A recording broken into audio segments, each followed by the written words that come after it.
Hey guys, welcome to part 2 of my 4-part series where I teach you how to do physics. Specifically the direct and inverse square law, and if this is not part of your physics class, then it's probably a part of your radiation exposure class. And if you didn't catch my first part, you should go watch it because this is going to be so confusing to you. This is your direct square law formula. This is your mass, and then D stands for distance. Firstly, the numbers above here are just telling you to square the distances. Now the numbers below, right here and here, it's just telling you which number to plug in. So this is the old or original mass. This is the old or original distance. This is your new distance.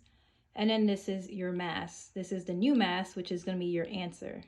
So what this formula is asking you to do is to cross multiply the old mass with the new distance. And obviously you would have already squared the old distance and you would square the new distance and have those numbers here. So after you cross multiply the old mass with the new distance, then you're going to divide both distances.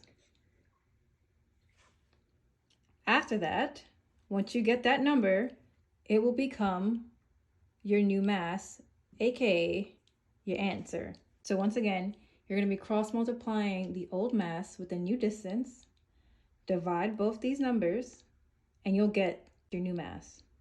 Because remember, direct square law is meant to maintain the exposure when the distance is changed. All right, so inverse square law is the same exact thing, the same motion of how to solve it. However, the labeling is different. So what you see direct, you see 1 and 2, 1 and 2 as far as the placement, 1 and 2, except it's inverse because it's the opposite. You see 2 and 1. And now you're still squaring the distance no matter what for both problems, but plugging in is just different on the distance side.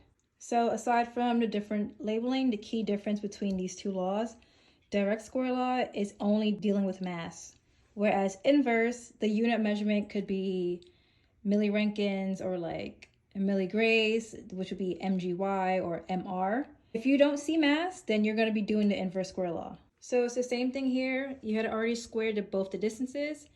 You are going to take the original number, whether it was milliroentgens or MGY. Remember, it won't be mass, so it'll be a different unit. You're going to take the original number, cross multiply with the old distance this time, and then you're going to divide both distances again, and then that will be your answer.